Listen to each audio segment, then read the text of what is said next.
Hear, feel, think.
All set, I take it?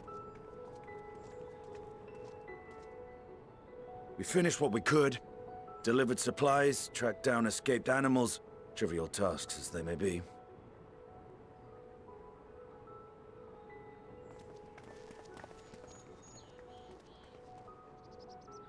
That's enough, don't you think? If there was anything more important still undone, that would be a problem in itself. The vessel is essentially ready for departure. All that remains is to load the final batch of supplies and see everyone on board. Once we've readied the aetherburner, that is. Ah, had a feeling we might find you all here. Our consultations with the Loperates, too, have run their course. Pleased I am to say that our researchers' concerns have for the most part been allayed, though some insist on making adjustments to the very end. For their part, Livingway and her peers have graciously offered to stay and keep the people company, lest any lingering queries go unanswered.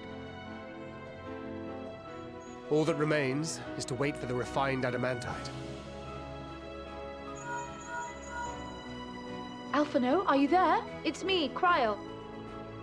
Your special delivery has arrived. Round up everyone and come to the harbor at once.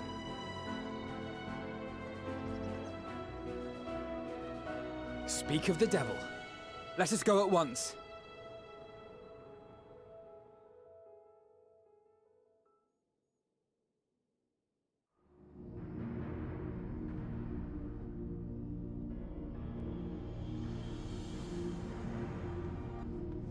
Forgive the intrusion, Master Fortuner. I bring urgent news. A great commotion has broken out in Scholar's Harbor. Your presence is requested, with all speed.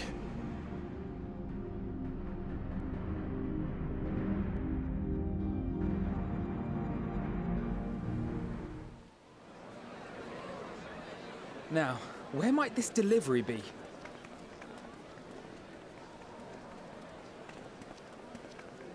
Oh.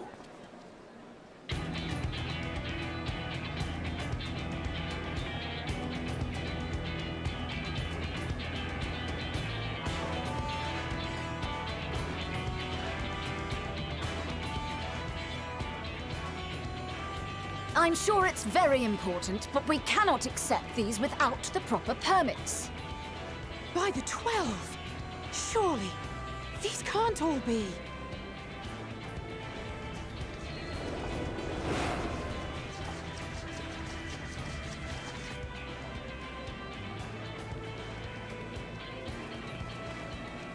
Bleeding hellfire! They're bringing them by sea and by air. All these folks in these crates.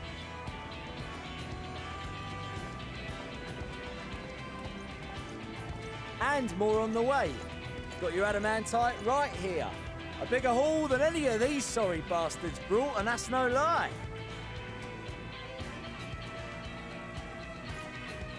Yes, because you were charged with seeing the shipments from Gridania and Uldar here, along with your own.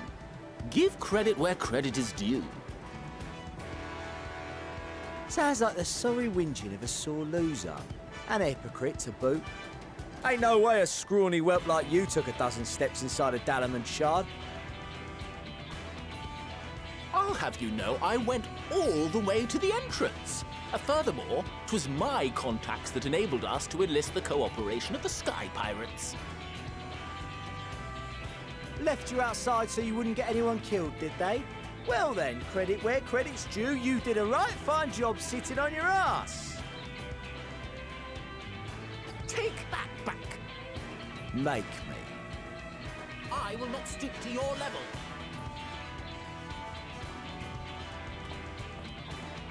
My, what a grand welcome party. Hancock and Soroban.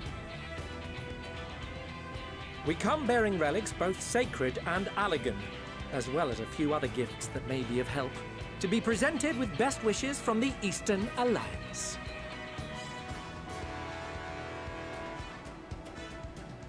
I myself have come with a sacred relic of Rayson Temple. 'Twas passing fortunate that Senri's dango craving brought us to Kugane. We arrived precisely as Hancock was making his arrangements. Upon learning of your need, we made haste back to Hell's Lid, with our dango, never fear, and consulted with the other auspices. All consented to the lending of Tenzin's legendary Phoenix Blade for this noble cause. Suzaku and Seiryu were nevertheless worried that it might be lost in transit, however, and insisted upon accompanying me to Onokoro, where I had intended to entrust it to our Confederate allies. I thought instead to give it over to Hancock when we chanced to cross paths yet again. But alas, Seiryu remained ill at ease, and ordered me see the blade into your hands personally, or die trying. We did, of course, need quite the impressive vessel to get it all here in time.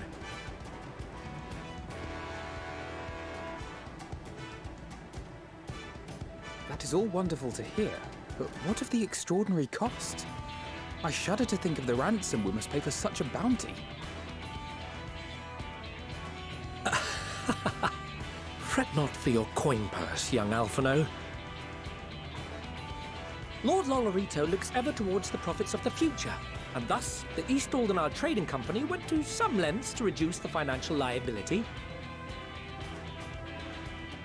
And since the Scions funded the entire venture, not a gill need be rendered up in compensation.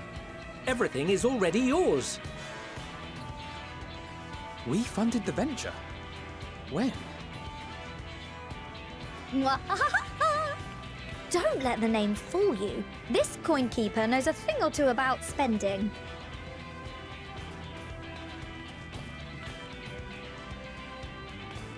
When it comes to capital investiture, a sprinkling of gil here and there will not do. You need enough savings to make waves when it really counts, which is why frugality is paramount.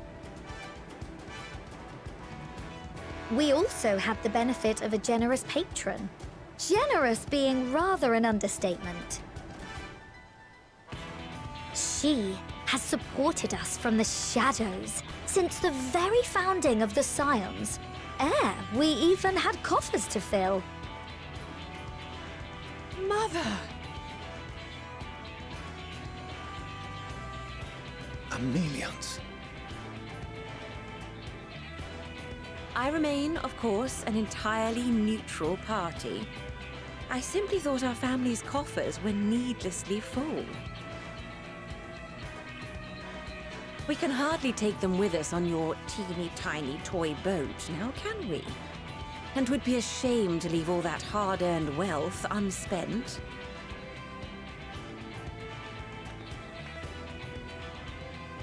Waste not.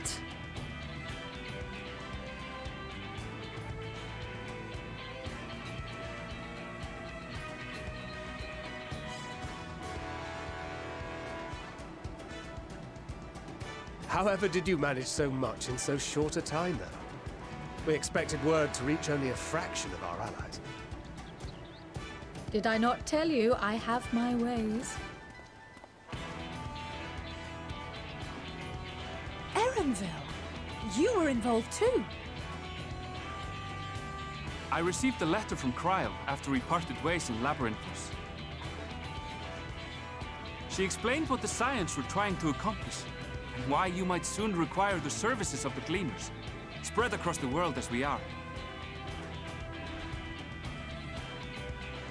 I pray you do not interpret this as a betrayal of Charlotte. I accept that the Forum's aim in pushing us to our limits was to preserve what knowledge we have, and I bear you no ill will for it. Yet, in collecting that knowledge, what I came to appreciate most about our star is that there remains so much we do not know. That is why I chose to help the Scions, to combat the obliteration of those countless, undiscovered wonders. I held no illusions that they would be less demanding taskmasters. Though, rest assured, if I had, I would have been sorely disappointed.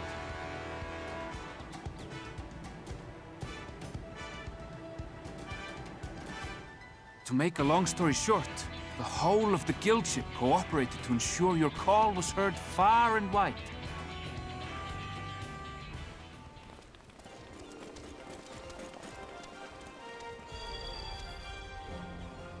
What's this about a ship that can fly to the moon? And why didn't you mention it sooner? The one time you don't beg my aid, your problem's a bloody ship that can fly to the moon. See it! You brought the team. Of course. Garland Ironworks' finest. You need only point us towards my new favorite ship. Oh, I nearly forgot. We stopped by Whirlit before coming here and picked up a package from Gaius.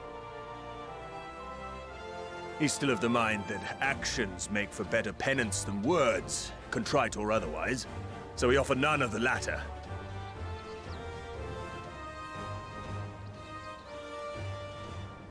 What he sent is an Allegan relic Valens used in his weapons experiments. Has a fair bit of refined adamantite in it, too.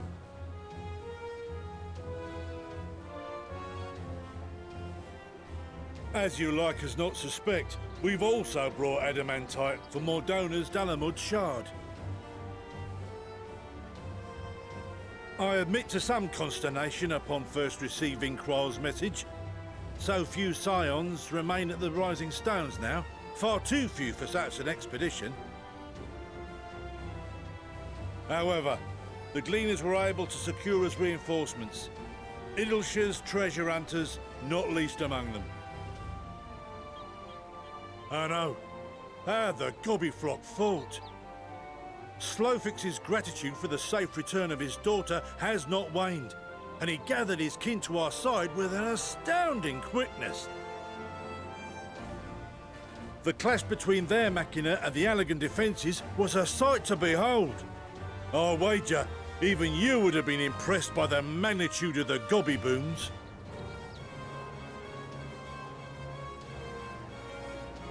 Fascinating as all this is, I fail to see how it explains your presence here. Does Razat Han not have more pressing concerns?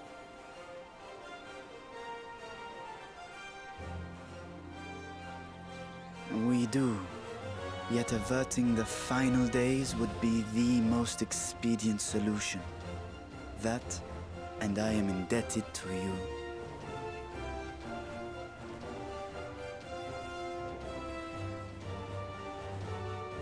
Though they chose to take their leave of Thavnair, those you saved in Galimund remain my people.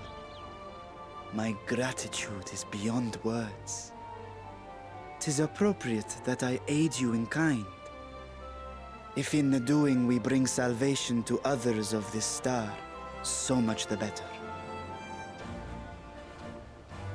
You will recall that I spoke of my father, Midgard Summer, and his journey across the great expanse. As he traveled betwixt the stars, his resplendent scales drank of the ether in those nigh empty surrounds, and imparted to him the strength to persevere. Thinking they might further your cause, I called out to my kin for consent. Ashdaya's answer was silence, as ever. Tiamat and Hrisvelgre, however, responded favorably to the suggestion. My sire, too, stirred from his slumber long enough to speak and say, "Very well." Thus have I brought you his own worm scales. Fit them to your purpose, and seek a worthier fate for us all.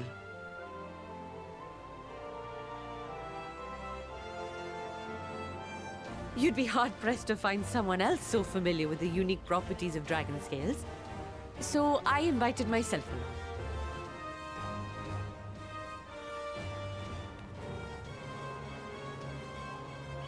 Bugger me, this is so unbelievable. I've gone right back round to believing it again. Forget a 6% gain in efficiency. With all these goodies, we could get 7, no, 10, no, 14 bleeding percent. Think of how far we could go. What we could do with that much power. What we could blow up. If Kokkol is duly convinced, then it must be true. In which case, the science end of the bargain has been fulfilled. Would you not agree?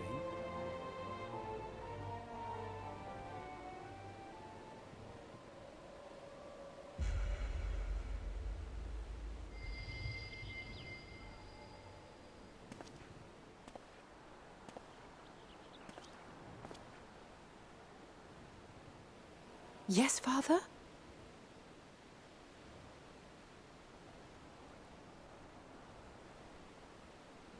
I know not what you seek of Hydaelyn, nor for what purpose you would take command of our ship. Yet this much is certain. To do so will be to dictate the fate of this star and the lives upon it. The lives of each and every creature, in their magnitude and their fragility. Do you understand? And are you prepared? We have seen and we have felt how much each life shapes this world. And so we are determined to abandon none. We understand what is at stake, and we are prepared to bear this burden.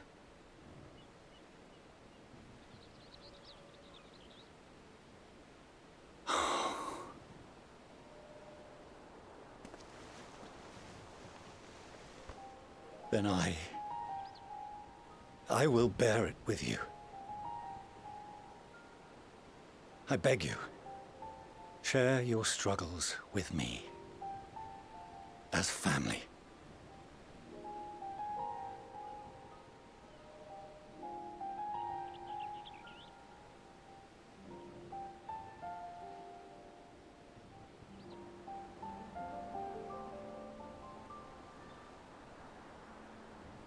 You grasped my fingers with such tiny hands the day you were born. I thought my heart might burst. It was love and happiness beyond expression. Overwhelming, and a conviction so powerful that I trembled with something close to rage. I had heard the final days foretold. I swore to myself then and there that I would not let them steal your futures.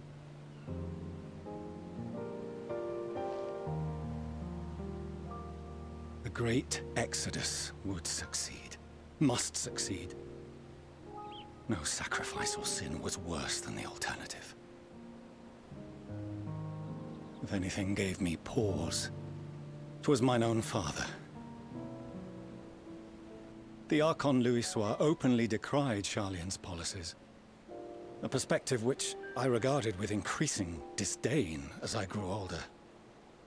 Yet even as part of me thought him a fool, perhaps I also hoped that he, of all people, would devise a brilliant means to save my children.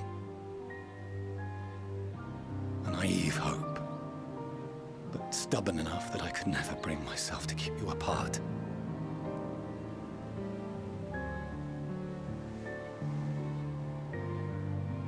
No, that was his doing, when he perished at Carteneau.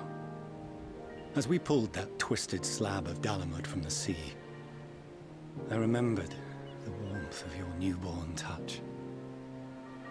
Chastened, I vowed never again to suffer any interference in my mission to protect you. No matter that you yourselves wished otherwise. Detest me, fight me tooth and nail, I would suffer it, and more, and be satisfied so long as I could force you onto the ship.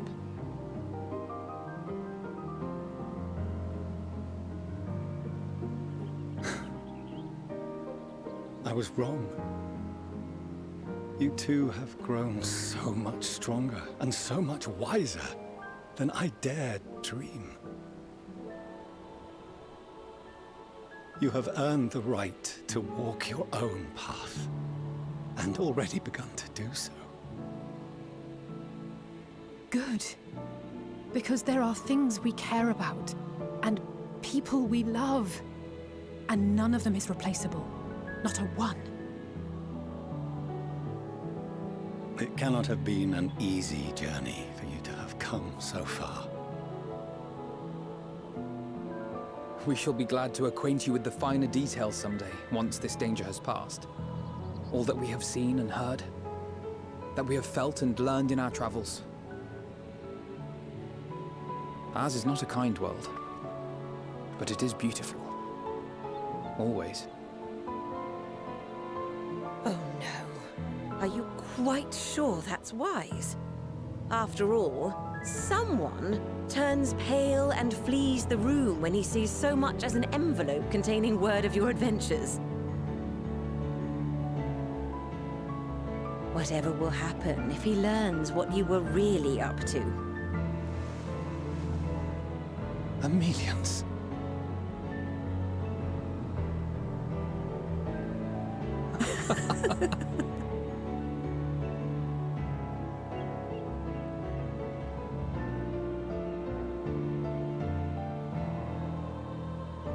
Though I have wronged my children most gravely, I owe you an apology as well. I assumed that it was the Scion's influence that made them so keen to charge headlong into danger.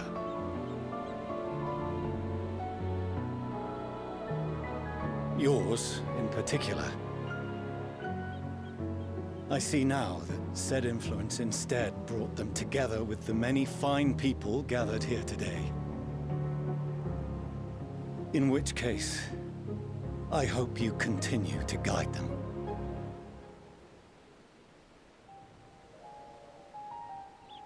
If we've finished loitering about the harbor, might I suggest we put our plans into motion? People are beginning to look confused. Perhaps you can spare a few words ere they resume the tedious lugging of cargo. You've no small number of friends and admirers here after all.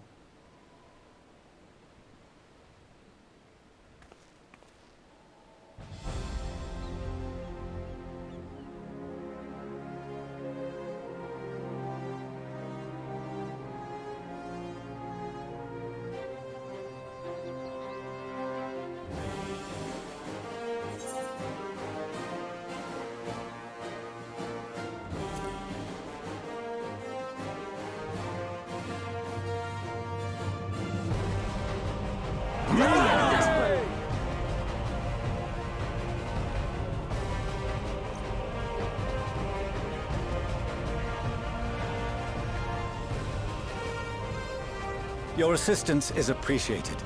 Now, in an orderly fashion, if you please.